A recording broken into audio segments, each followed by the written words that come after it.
people of sake actually brought me into sake. Back in 1988, this place was actually in Ginza on the main drag. At first it was kind of soy sauce, it was miso. To the point where it actually changed my life. New Year's Day 1989. Not just sake as a beverage, but all the culture and history. Hello, everyone, and welcome to another Sake on Air, the podcast which brings you sake love, lots of sake love, discussions and stories, and more importantly, insight from the land of sake here in Japan. So we tell you what's going on here and fill in the gaps about various different things. As always, we are broadcasting from the Sake and Shochu Information Center here in Toranomon, Tokyo. And this podcast is brought to you with the support of the JSS, Japanese Sake Shochu Makers Association.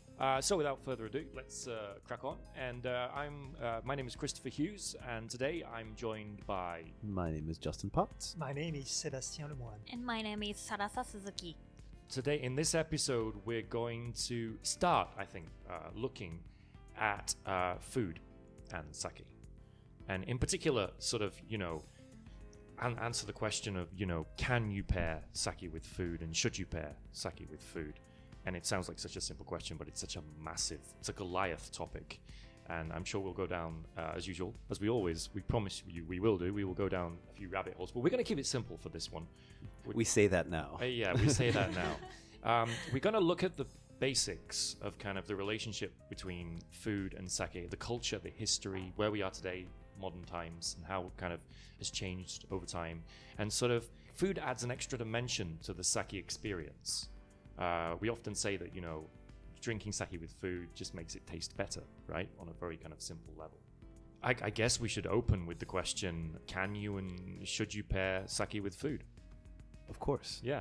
I think it's not a matter of could or should, it's you can. And the other thing is that there isn't a right or wrong answer at this point.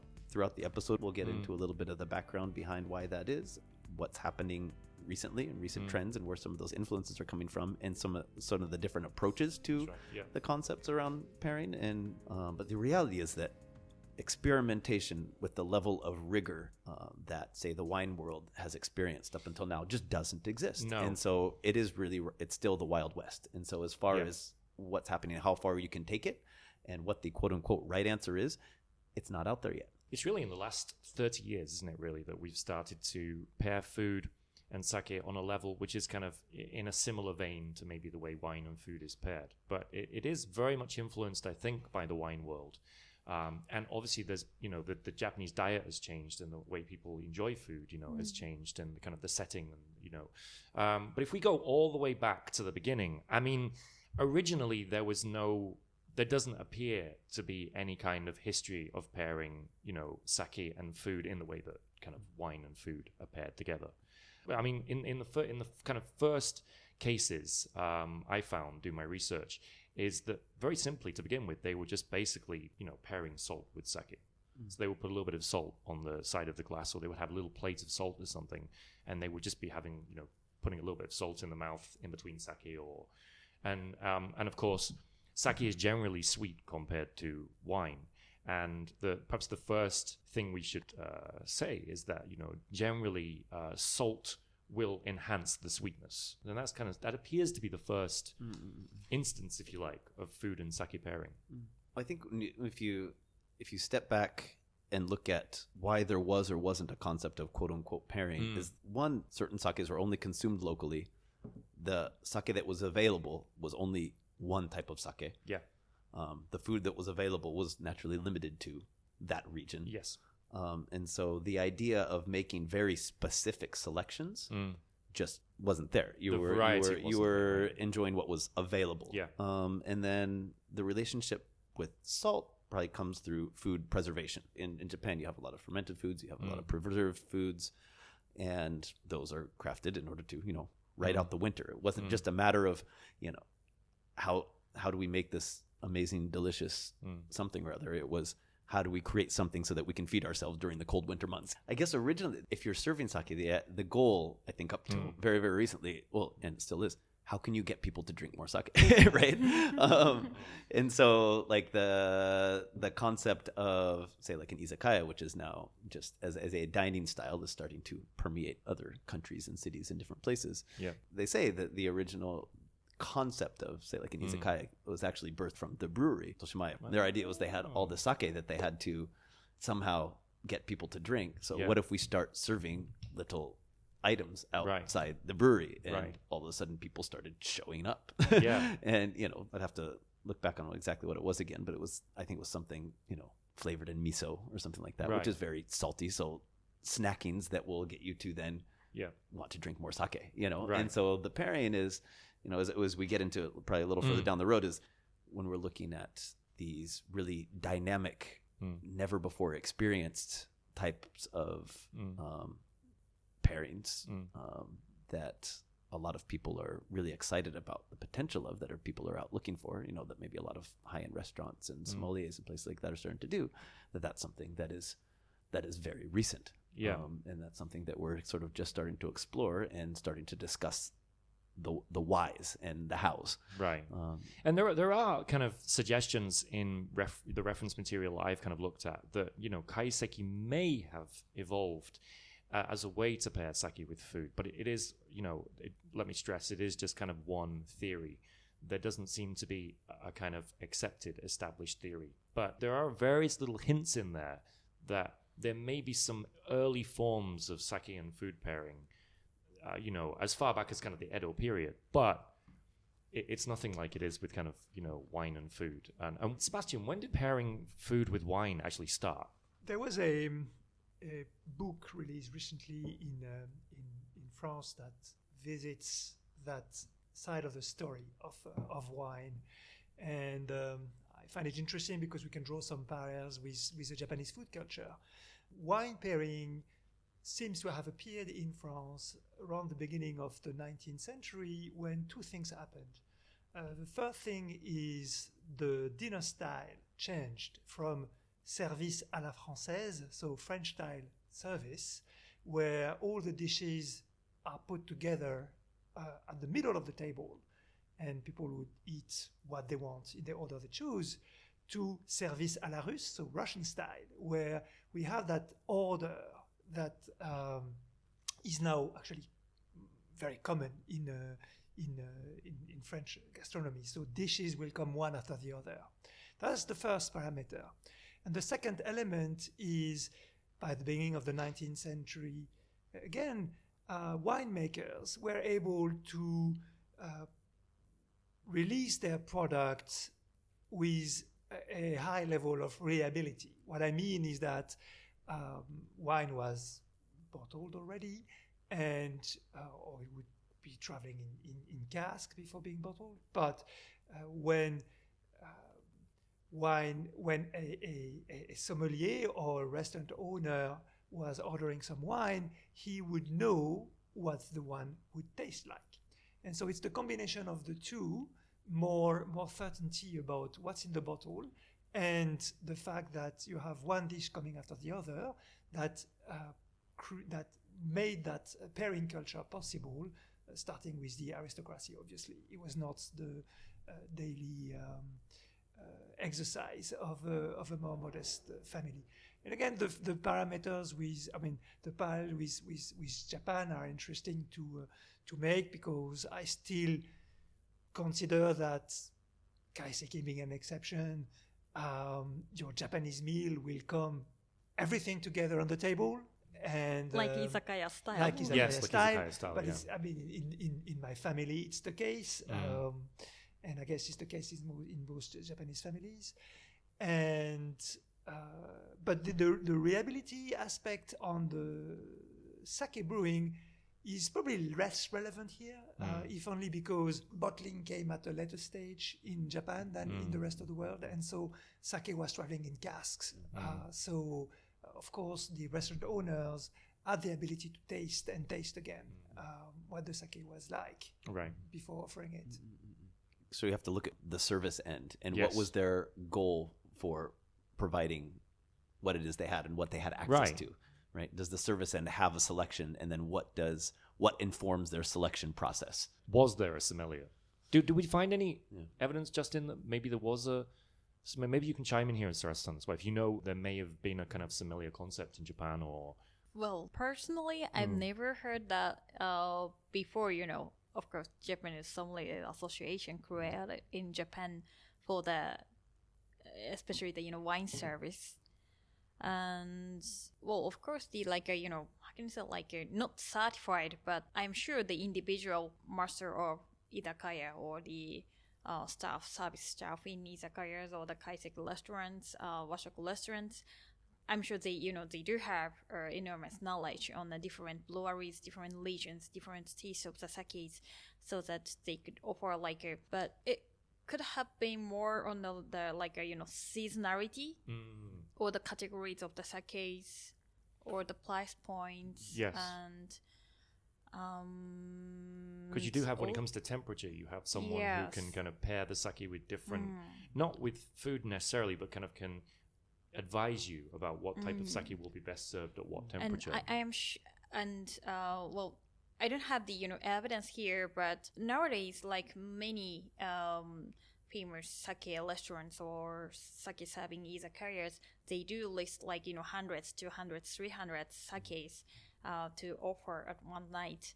But before, usually they only served very much limited brands of the sakes in one restaurant.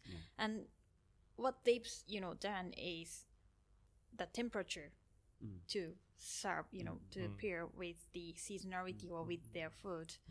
So that probably they didn't have the resource or the reason to do exactly the sake pairing. I don't know in the kaiseki. Maybe it also has something to do with the kind of the order in which you're not pairing but enjoying the sake with the food.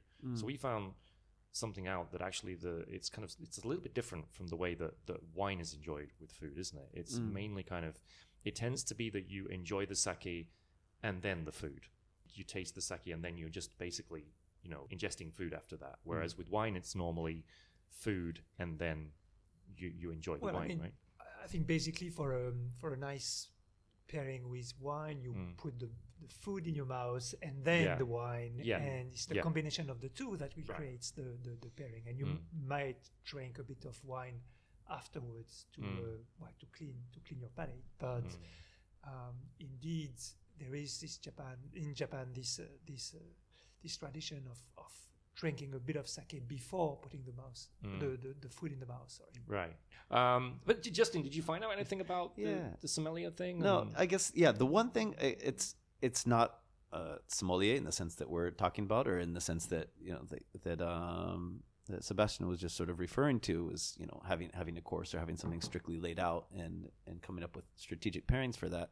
But if you look at it just conceptually as there being a more ideal option and proactively trying to provide that, if you look at it just from that perspective, back 1700s, 1800s, there was the position of somebody called the kanban or okanban, which is someone who it was their job to prepare sake to the right temperature, the right service style, based on the needs and desires of that individual guest. Right.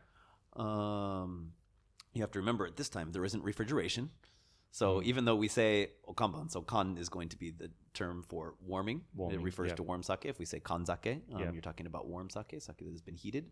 The only option was room temperature or above. Right. Right. So you didn't have the breadth and range of temperature, the temperature range, right, that we have today. But there was conceptually this idea that for this season, for this time, based on what's available, and based on the preference of this guest, there is a more ideal option. There is a relatively better option for this person. And so it was the job of this kanban or okanban to take that into consideration and provide sake accordingly, which doesn't necessarily, again, it's not necessarily a quote unquote pairing in the sense that we think about it today, but it does incorporate the idea of there is a better option. There is an ideal option. Adds another dimension. It Exactly. makes it more multidimensional. It adds more Exactly. kind of facets to the experience. And this is one unique aspect of sake, which you can't really experience with other alcoholic beverages, right? You know, being able to, I mean, with sake now, there are 9 different temperatures that you can enjoy sake at. Interesting side note. Do you know how long that's actually been around, that terminology, and where that came from? No, I don't actually. I don't. Go on, it's going to surprise you. Which terminology? The The so nine the, there's different- 9. If you add The room Han- temperature, you yeah, have 10 stages of Suzubiye, Hana, you know. right. Yeah. So if you look it up, there's different names for the different yeah. temperature Temp- gradations, yeah. and that actually has only been around since 1993. 1993. So that's been like, Like 25 20, years, something like 25 that. years. So it was Sawanotsuru Okay. in Hyogo. Yep. And so they proposed that concept to the Sake Service Institute, who is responsible for educating, for lack of a better word, sake sommelier is what they call kikizake Yes.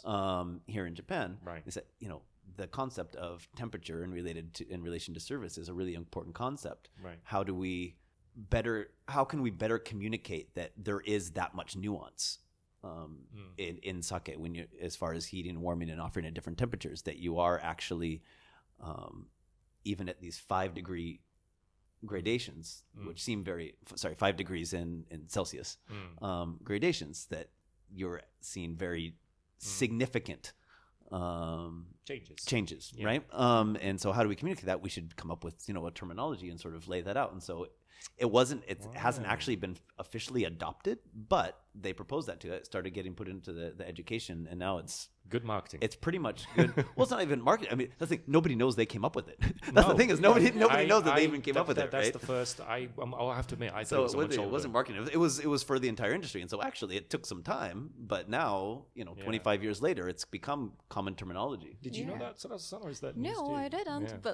Yeah. But probably some of the words for some certain temperature or some levels of temperature should have been existed or Yeah. used Yeah. by Probably the others. adopted. Yes, Yeah. and then I think they made a definition of the exact temperature Oh, more for detailed. more Yeah. details to I mean, each most word. even professionals only deal with the first, like the 4, right, or the 4 or the 5, sort of like nurukan, atsukan, joukan, Jokan, tobikiri. Tobikiri-kan, and then Sebastian, you're going to chime in. Yeah, I Yeah. mean, like any scale that is being constructed, people tend to focus on it, but in reality, there are many more than 9 experiences in terms of That's sake right. temperature. Absolutely. Because kanzamashi is sake that has been heated and then cooled down again, Right, and right. that's a different experience. It That's a is. different sake. It is. So the important thing is that you can play with temperature You in can. many different ways. Yeah. But I don't use the temperature scale too much because I don't find it that useful. Right. And the main thing, why we're talking about temperature in the first place, the food and the sake kind of, they go down better, for want of a better phrase, when the temperature is kind of closer to your kind of body temperature, right? Or the temperature of the food, when the sake is close to the temperature of the food, they kind of, they merge better together. They kind of, mix better. And that obviously is quite an important concept of food pairing, right? Because when you're pairing food with sake, you want to try and create this harmony. You want to get the sake on the same level as the food, or you're trying to match them together at the end of the day. And so temperature is one very good way of doing this. absolutely. It's the idea of what feels good, right? You have flavor and aroma, right? And then you also look at things like mouthfeel if you're looking at wine, but then just generally what feels good as an experience for Right. people. It's that simple, isn't it? It's that simple. Sometimes you just have to simplify it. What feels good? Done. Yeah. but we do have to come back to the first question at the beginning and sort of, does, sake go well with food, or, does it go better with food than it does with wine? This is something you hear a lot, sake pairs better with the food than wine. And so really answer that question. I mean, first of all, there's a phrase in Japanese, which is sake wa ryori o irabanai, which literally translated is kind of the sake doesn't choose the food. I think it really does sum up the flexibility that you have with sake and food pairing. And that's not to say that you don't have any flexibility with wine and food pairing. Or perhaps Sebastian can kind of chime in and kind of elaborate on what we're trying to say here. Oh, I mean, what it means is that sake goes very well with food Yeah. and goes very well with any food, Yeah. or most food, I should say. Right. And the range of flavors and food textures that can be associated with sake is probably broader than with, or at least any other alcoholic beverage I know. Right. And maybe we have to look up at the makeup of sake and kind of what it's made up of compared to wine. Wine and sake are made up very, very differently in actual fact, with regards to the acidity, the acids that they contain, and other things as well. The first thing that comes to mind when you think of wine and sake for me is the difference in bitterness. You know, there is considerably less bitterness in sake. It is generally quite sweet. And that bitterness is a massive barrier when it comes to, you know, enjoying sake or wine, anything with food. And then perhaps the next thing would be the acidity. Yeah, as acidity and also the astringency. Yes, astringency, and yeah. you know the tannin bloats the Yes. astringency, and when I'm pouring some wines with some fruits, I think the tannin Yeah. is a kind of key. You know, We are if talking about it obviously red disturbs wine, the right? food, or yes, Yeah. Right. I guess, yeah, so there's probably the two most maybe clearly defined differences that are going to affect maybe the experience between a food accompaniment with wine versus with sake is tannin is going to play a really huge part, and that it is pretty much non-existent in Yes. sake. The exception being, as we're starting talking about, people are starting to use oak and these different types of Yeah. barrels and Yeah, things like that that. will- Creating tannin. That will Exactly. add So some you're going level of to, tannin. from here on out, you're going to start seeing a few more what are now exceptions maybe become more more prevalent, possibly.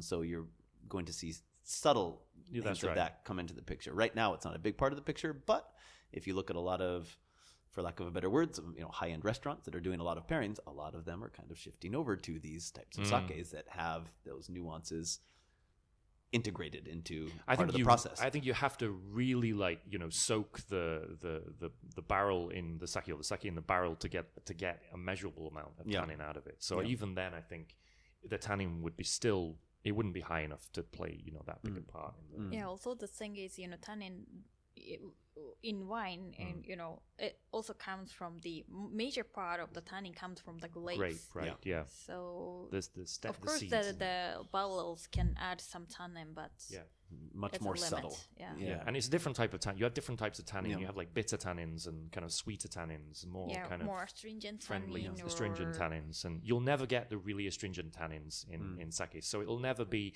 And when we're talking about tannin being a problem, to give an example, you're trying to pair, like for example, a steak with a red wine. Generally, the we're going to talk about umami later on, but generally, kind of the savory flavor in the steak hardens the tannin and increases this bitterness and astringency. And normally what you have to do to pair red wine with steak is to add salt to the steak. The salt generally softens the effect of the tannins on the wine. Yes, we don't have the tannins to kind of get in the way. But So that probably lends to that, what you're talking about, being more, I mean, just playing well with more Yeah. different varieties of food. Like Yeah. when you're looking at wine, you have some truly, when you're looking at pairing, you with wine and wine pairings and things like that, you get some really truly just mind-blowing experiences on Yes. one end of the spectrum. But on the other end of the spectrum, you have almost not even palatable, just some Right. kind of I just don't even want this in my. How did I end up here? How do I get rid of this kind of experiences? Right? Yeah. You have two really, really extremes on both ends. Where Right. you have just whereas with sake, you probably don't have that far it's subtle of an extreme. isn't it? It's a little Very bit more subtle. On the positive end, I think you're starting to see some of those really, truly mind-blowing experiences on the positive end, but you're still most likely not going to find any truly negative experiences, right?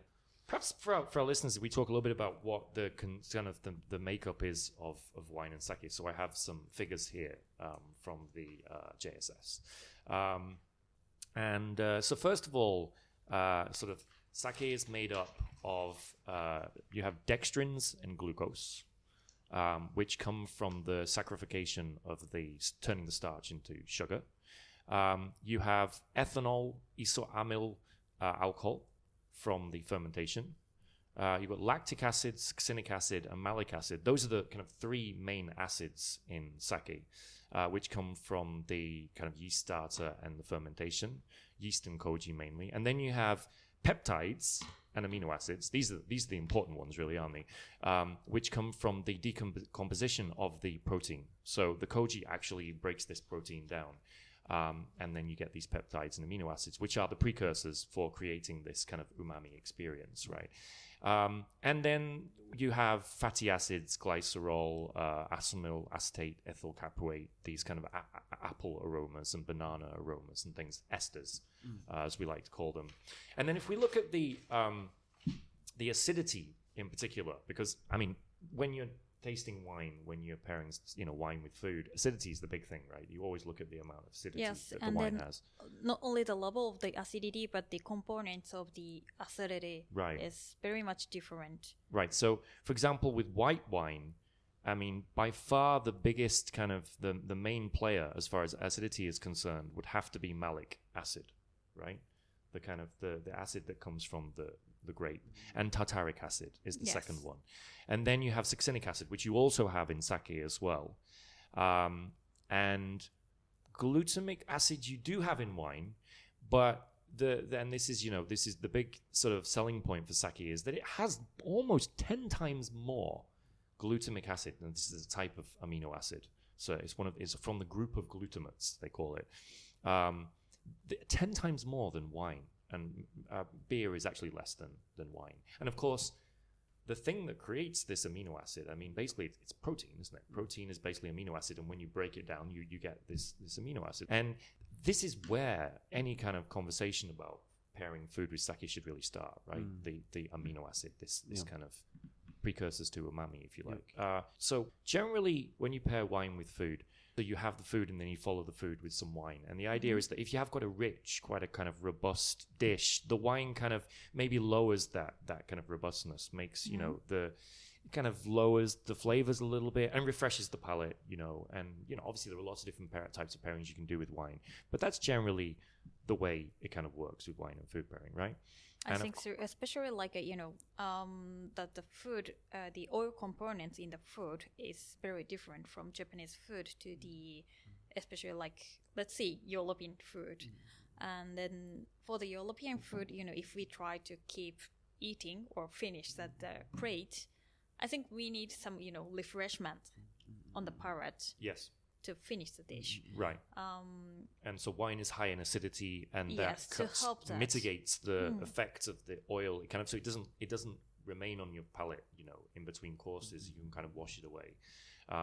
There's something that, and traditional kind of sake would struggle a little bit to do because it has considerably lower acidity than wine. Well, I guess what's important to keep in mind is sake has changed a lot. It has. The sake that people are making today is very different from the sake they were making 30 years ago versus 100 years ago versus 500 years ago versus 1,000 years ago, right?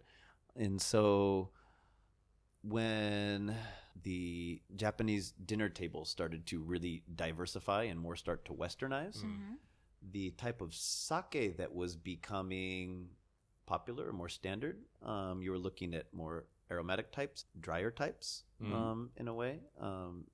Niigata always gets picked up as an example for the sort of the Tande Karakuchi or whatever.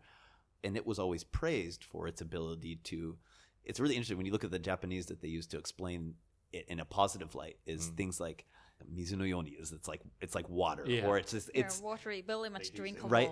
Yeah. So Niigata, well, in the case of Niigata, Tande Karakuchi, it's actually a really important type of sake to talk about because it's kind of the first time where a type of sake is being made which is really, really, really, really flexible when it comes to the food pairing, right? And of course, Niigata sits in between two different kind of categories of food, if you like. It kind of has in Japanese, they say the umi no sachi and the Seafood yama no sachi, and right? So it has the best of both mountain worlds. food, so- Whereas a lot of other kind of regions in Japan, a lot of other breweries are kind of sit in one particular kind of either coastal or mountainous area, right? And of course, traditionally, a lot of breweries were making their sake to be enjoyed with the kind of local fare. And so it was really, all about the topography, the kind of the place where the brewery was. It's kind of a chicken or the egg, right? Were they Yeah. making it to be enjoyed with local fare, Yeah. or was that a natural byproduct of Right. being in that region, Right. having Maybe a bit developed of themselves both. in that product, right?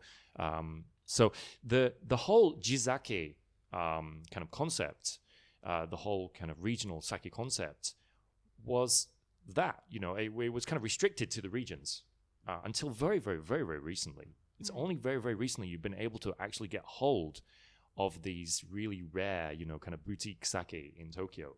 And because you didn't have all these different types of sake available, you couldn't have kind of a food pairing concept like you have with wine, could you? Because you only had one type of sake available, one flavor. And I mean, it would tend to be quite rich and sweet, didn't it? Up until kind of like, post-war kind of, period, and then things started to change. Sake used to be sweet and tangy, Yeah. and Yeah. a long Yeah. time ago, but it was low pretty acidity, funky. low acidity though, of course. And the diet is changing here, and so the kind of maybe there's more of a desire now to almost kind of adopt this sort of wine food pairing concept. But Sebastian, do you see any kind of how do you what's your kind of take on this, and is there such a thing as sake and food pairing like there is with wine? What's my take on is there such a thing as food pairing? Yeah. I don't know where to start. I've thrown you a difficult question. Yeah. Maybe we should delve into a little bit about what. If I may add Yeah. a little bit of the comments on that the change of the diet in Japan, actually I think it is affecting a lot to the styles of the it's again like a egg first or the chicken first, yeah. but I think this are more and more diverse styles of food culture in Japan helps probably expanding the different styles of sake creation. So I can feel that these like several years I can see a lot of sake breweries trying to increase the amount of the acidity inside their sakes, and even some of the breweries they starting to try to create some more malic acid or Yeah. even citric acid inside the sakes. So I think this can create more different styles of sake, expand the styles of sake. Definitely. The sake that we're in the tasting is near actually future. really, really high acidity. Isn't I it? think so. It's Yeah. 2.2. Which is high for sake. Yeah. Yeah, so you don't have to think about the numbers too much. No, I don't really mean No. anything. But it's absolutely, yeah, as you said, I think what's important is that right now, so kind of getting back to what we touched on at the beginning a little bit, is the idea that everyone's seeking a solution, not a solution, but the seeking out the range of options right now, and it's happening on the culinary, on the restaurant side, on the service side, and it's happening on the brewer side. Yes. Right. And so, like as you were saying, you're starting to see more producers create different types of sake with different elements that they have never proactively tried to make in the past. Yeah. And a lot of breweries are trying to, expand overseas as well. And of course, if they Yes. want to, generally, if you want to, sell a product in another country and sake or wine, it is generally better to try and match the food over there if you can. So I think that's probably a big motivation. Probably motivated. It's influenced a lot of breweries when you talk to them. It's their experiences Right. going overseas and being in a situation where all of a sudden they have to present. They have to tell them why should I care about this? Yeah. Right? How does this improve my experience? I'm already comfortable ordering. I'm comfortable just having this lager on the table. I know what kind of wine I like. I know what I like. Yeah. Why should I care? Right. And so you start looking at food. Right. The ace in the hat of sake is, of course, this umami. So perhaps we should talk a little bit more about that, because some of our listeners might not be familiar with this I'm concept. amazed that we managed to spend so much time together already. Yeah. And Without stay delving away into it. from the Yeah. from the word umami. Yeah. Because when we talked about sake's composition, Yeah. you mentioned the different amino acids and the glutamic acids, which is one of the amino acids present in sake, but it plays an extremely important role in for me, sake and food pairing, Yeah. or I should say sake and food association, because Yes. it works with any type of food, is just that glutamic acid in the sake. When you put sake in your mouth and then you have the food coming into the mouth, increases, duplicates, raises the savouriness of the food. And that's the umami. So what's actually happening is the umami was invented by a Professor Kikunae. It wasn't invented, discovered. Discovered. Discovered. Sorry. Yeah. He The put word. put a word to it. He put a word to it. Yeah, he certainly wasn't invented, but he discovered this kind of umami concept in the early was it the early 1900s, wasn't it? If you put something which is high in amino acids in your mouth, and then another thing which is high in the inosinic acid or nucleides in your mouth, they come together and they create this fifth flavor, which in Japanese is referred to as umami. And it's hard to describe umami, isn't it? I mean, like the flavor itself, it's very simple. That makes me salivate. That's the I like thing that. makes me Yeah. salivate. Yeah. I like that. Yeah.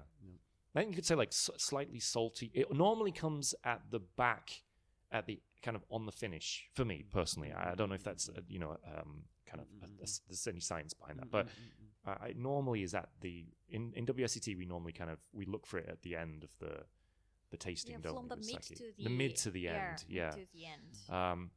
But it's like so kind of when we talk about umami, it's kind of this transformative quality that sake has that maybe other beverages like wine don't share.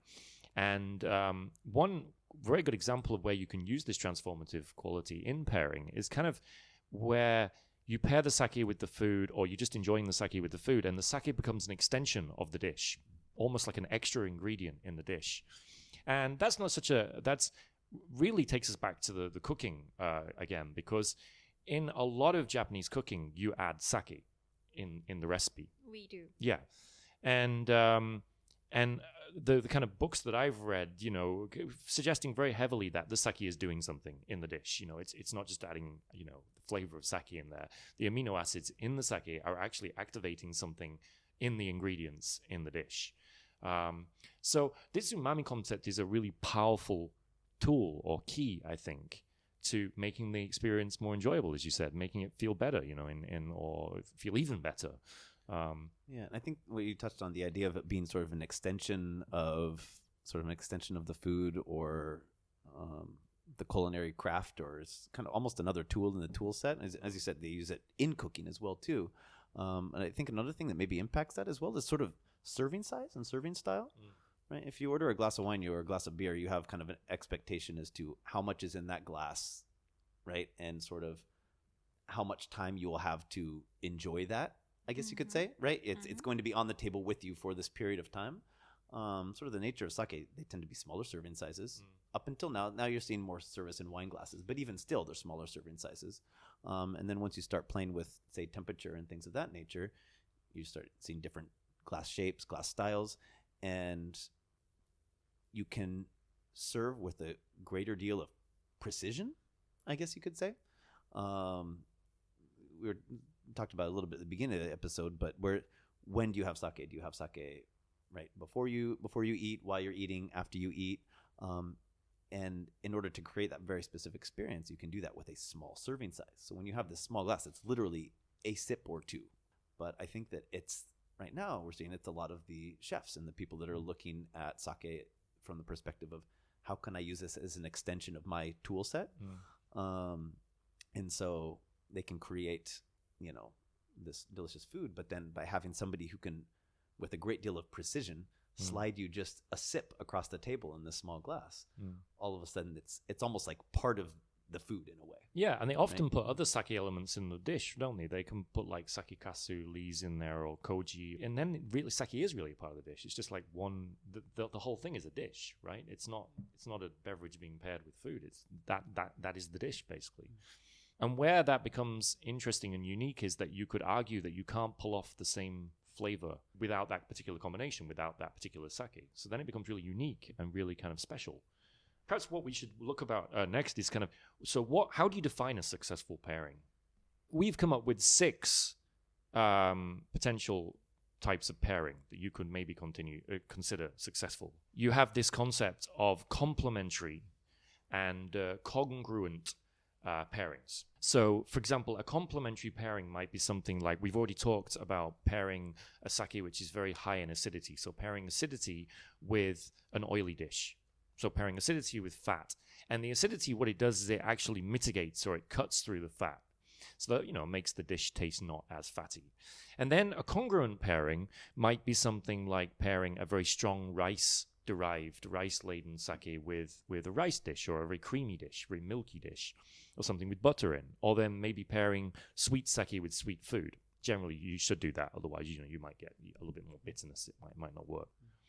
And then we have like a second type of pairing, which is eliminating characteristics which are generally considered to be unpleasant. So like fishy aromas or bitterness or really, really spicy food, for example. You don't like the spice. Things like that. And then you have the enhancement of a particular characteristic. So this is where, of course, umami comes into play.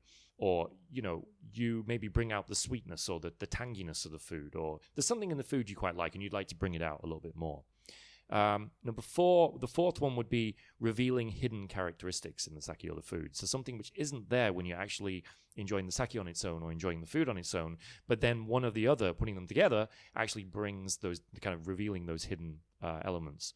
And then the 5th one, where the combination of 2, sake and food, actually results in something completely unexpected, and you blow people away, And then the final one would be the one we've already discussed, which is where sake becomes essentially an extension of the dish, becomes another ingredient in the dish. So how would you kind of, are there any other pairings you think you can do, Sebastian, or what do you think about those? My experience is your number 5, the unprecedented alchemy is the Graal, but it's really the hard one to get in sake. And again, sorry, I can't ignore my roots, but coming from France and a wine culture, that number 5 is probably what wine pairing is mostly about. Right. And I find it interesting, and I want to do it positively. I often say that I never want people to replace wine with sake, but to sometimes consider sake as an alternative to wine. And here again, we see how changing from wine to sake or sake to wine can enhance or provide you with a different food experience, and that's quite fun. What things do you think pair better with sake than wine? I wanted to jump in and give an example on your elimination of unwanted characteristics, because I think the best proof of the concept is to have somebody taking a mouthful or a spoonful of salmon eggs and trying to associate it with an alcoholic beverage. And in the world of fermented drinks, there is a huge difference between wine and sake, in particular red wine and sake. I mean, Justin, you were referring to the very positive and very negative experiences you can get with pairing. I mean, clearly, salmon egg or caviar and red wine are the amongst the worst experience you can get. And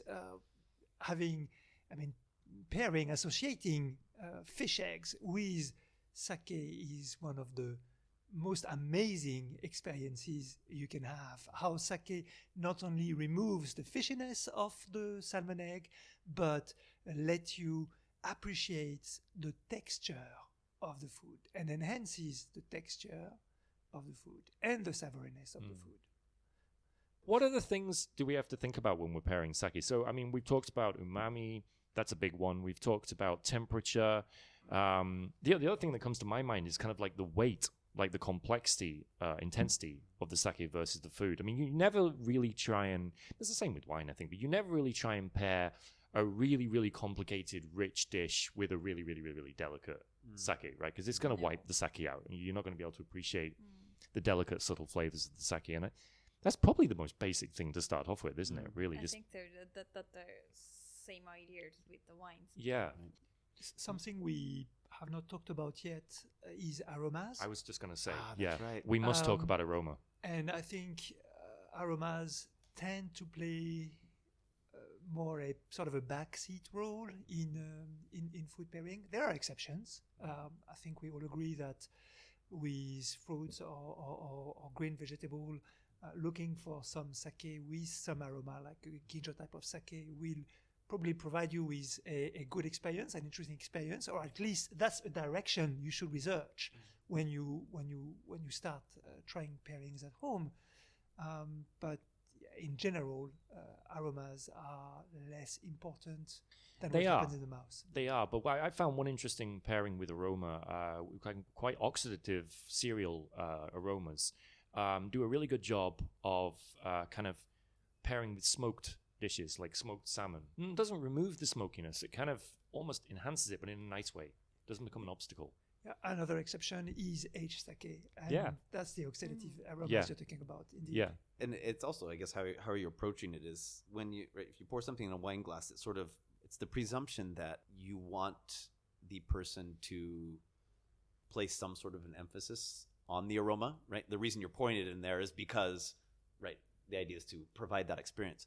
Maybe you want to suppress that experience, right? It's maybe the better experience is actually, suppressing that aromatic element a little bit and letting, the flavors speak for themselves more. And so maybe not all sakes, maybe the aroma being part of it is actually suppressing it. I can think And of in one some really cases- good example of that, and I have no idea what pairing you would do to achieve this, but the first thing I can think of out of challenging pairings with sake, or even wine for that matter, is garlic.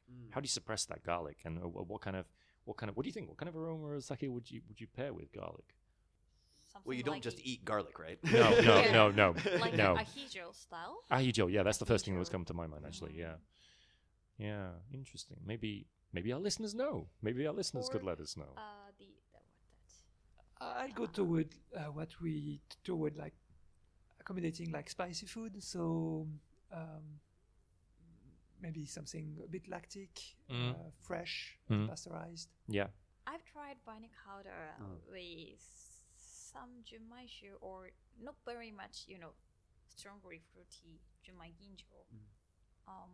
Actually in this week, and I quite liked it. I think this, sometimes I struggle eating bani powder with wines because of this anchovy fishy odor, but it actually goes quite well with certain sort of sakes. Well, sparkling. Sparkling Yeah. sakes. Yeah.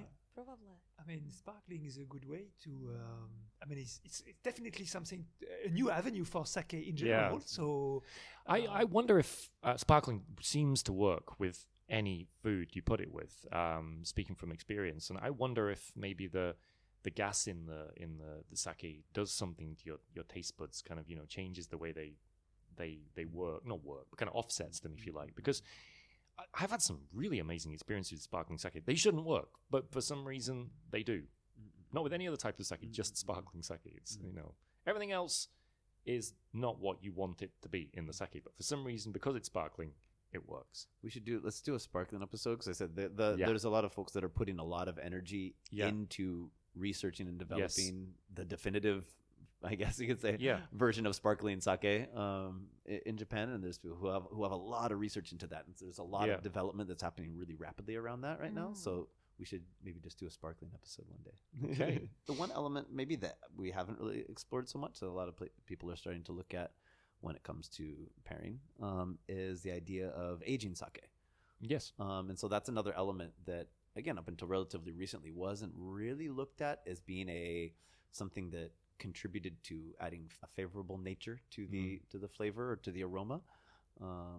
However, once you start getting into pairing, again, that whether it's the oxidation or these different things, what they do is they add different nuances that weren't present before, that then makes it more well suited for different types of food that maybe weren't part of the quote unquote traditional, for lack of a better word, Japanese diet. But once the dining table becomes much more diverse and complex, what you're talking about, getting sort of, since we're talking about that complexity idea, that's something that really adds another layer of complexity. Yeah. And so that's something that's being sort of re-examined as well too. Yeah. And so looking at The only thing about complexity is then you've got more flavors in the sake. So it does become a little bit more challenging, because then you've got more things to think about. Well, one flavor in the sake might work with that dish.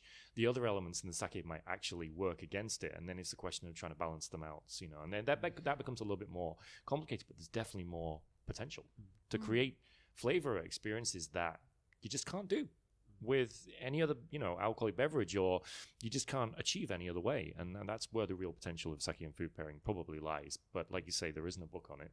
no, We're still in this kind of period. we're going to discovery. record multiple episodes and then just turn Yes. it into a book. Yeah. I mean, we're going to try and maybe get some people interviewed for this topic, I think, Yes. aren't we, in the future? Get some other people's opinions and experiences, and hopefully share some more kind of informed insight on Yeah. this. But this episode was really just designed as an introduction to As an introduction. sake and food pairing. Maybe a food pairing 101 if we dare. If we I dare. said, But and I guess if anything, the one thing we'd like everybody to take away from this is that, again, the book hasn't been written. No. There is not a right or wrong answer, and that when we're talking about these really unprecedented, unique experiences, even with wine, most people, they are not striving for those experiences every day at home. So they don't buy a bottle of No. wine and go home and craft the perfect No. course meal in order to, right? Yeah, So more it's casual. right. It's much more casual, and so what is contributing to a positive experience? So there you can know? borrow the sakana concept, right? Which is the name for the little side dish that they used to traditionally pair with sake, and they still do. If you go to an izakaya, you get mainly a kind of a menu full of different sakana, right? Yeah, Not to be sakana confused means with not of- fish. yes. Not to be confused with fish, Yeah. which for someone who isn't really such a fan of fish, that was a difficult one to kind of wrap my head around when I first came to Japan. And is this it just says sakana at the top. This place only serves sakana. It's only fish. What am I going to do? But so I think we could borrow this sakana concept, which is kind of like a Spanish tapas style thing, isn't it?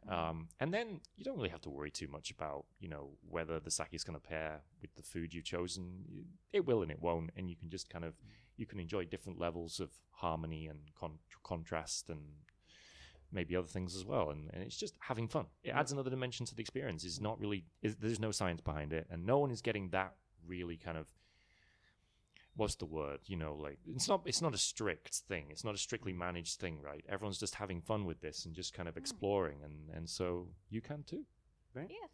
So, yeah. And especially I think it is more easier than choosing a wine. Right. But Sebastian, we don't want everyone to just stop pairing wine with food. I mean, we're not saying that necessarily sake is better at pairing with food than wine. It's not that simple. No. It's a different experience. It's a right? different experience. Right. Well, we probably should wrap this up. And then, do We you think- should, Have we missed indeed. anything important? I think we I probably. wanted to point out just one point. Big difference in sake and wine components is also the SO2, Right. Yeah. Of course. because wine has depend on red or white, but wine has minimum, at least even they say that no SO2 added, they naturally create SO2 in wine, so they do have minimum of 16, 20 to, in the extreme case, like 380 in the wine. And sake never have right. SO2. It's zero SO2. Never use sulfites, right? Never Yeah, use sulfites, and they never create sulfites naturally as well. And this zero SO2, actually, this is the reason why sake doesn't create any unpleasant fishy odor when you are eating raw fish. The research have been done by the NLIB, National Institute of Brewing. Yes. Research Institute Yes. of Brewing, and you can find out their report on their website. I cannot come up with the exact chemical reactions, but actually, the SO2 inside the wine create when they come up with the certain components, flavor components of the raw fish, and when you put it together into your mouth, they create this unpleasant fish odor. And as sake doesn't have any SO2, this is the reason why you can pair the sake quite easily with any kind of raw foods, like you mentioned about the ikura or caviars. Nice, very important. Yeah. So zero SO2 is, I think, also, who got some allergy to the SO2 and created the headaches. Yeah. I recommend you to drink sake. To sake, yeah. for those that are suffering from those Wonderful. from those side effects. Yeah. There you go. There is an alternative out there for you. Sold it. Unsaturated fats. Yes. Yeah. The element. Saturated fats. Yeah. Unsaturated fats. Yeah. The Yeah. element that gets complemented by the SO2 Right. ion and creates that fishiness. Right. Ah, okay, thank you. That's Wonderful. what I think. Hopefully, we've not got too geeky. We've not gone too kind of sciencey, but Nah. I think it helps to kind of fortify, reinforce kind of why. Well, we just wanted to kind of show that sake is a different beast, and it has all these different Right, kind and of I think that's potential. Right, that's the point, right? Is that it really is something in and of itself. Mm. We keep using wine as a reference point because it helps communicate through Yes. through shared vocabulary. Yeah. But the idea of approaching it as something that really is something different that exists and thrives on its own and has a potential that is all its own. And Right. so, if we Perhaps want the everybody next to go out conversation, next discussion we need to do, next podcast we need to do is kind of talking about just sake as sake and kind of what its potential with food pairing is, not comparing it to anything else. And that obviously is new territory, of course, Yeah. but there's definitely a discussion there to be had. Absolutely. So, well, Yeah, with that. that was fun. So that was again, it's just a starting point. And I said the idea is you can go out and experiment. There isn't a wrong answer. There are infinite right answers depending on what you're looking for. Yeah. And so find a sake that you like, eat the food that you like, and Definitely. just continue to kind of experiment and extrapolate from there. And if there was any topic in particular that we touched on today that our listeners would like to hear more about, we'd really like to hear about the acidity in sake, or we'd really like to hear about tell me about what is ginjo, or we want to know more about these aromas. Or these Tell us your different things. experiences. Like, tell us, have you come across any kind of magical pairings that you'd like to share with everyone? I'd like to know. Yeah, absolutely. Yeah, From me all too. over the world. Me too. Absolutely. Yeah. You can on Twitter send us questions at sakeonair.com. You can send your thoughts, your discoveries, your experiences to there, whether it's on Twitter at sakeonair or on our whatever you call it, our homepage. There's a place you can leave comments. You can leave comments there. We would absolutely love to get everybody's feedback, and that will help dictate probably the next direction that we take this, because there's a lot of different avenues that we can go from here. So absolutely. And where can everyone find each of? So Sato-san, where can you be found on Instagram? People or want to if find you more want to, information about you, if you'd like to. On Instagram and on Facebook. At what What's should your they handle? look for those if you're? Oh, wow. For the Facebook, I'm sure you can search on Sarasa Suzuki in English. Okay. I see. SARASA and then Suzuki. Yeah. Yes. Okay. We'll put the links up on the page, won't we, on the Sake on Air page? Absolutely. What about yourself, Sebastian? You can find me on Instagram as Sake Seb, and on Facebook under my name, and I run a blog. I write a blog, which is Sébastien Lemoine, like my name, WordPress.com. Thank you very much. And for myself, it'll be in the show notes. It'll be in the show notes. I'm going to say the same Take a thing. look there. Mine is quite long, and it'll be in the show notes. Thank you, everyone, for joining us on Thank this Yeah. journey of explanation through sake and food. Thank you, everyone. Till the next Sake on Air podcast. Thank you very much for listening. Thank you. Excellent. Thank you. Thank you. And Sarasa, thank you so much for joining us. Thank you very much. It was was lovely, my pleasure. lovely having you. We would love to have you back. And thank you to the Japan Sake and Shochu Makers Association for helping make this happen. Until next time, kanpai. Kanpai. Bye. Kanpai.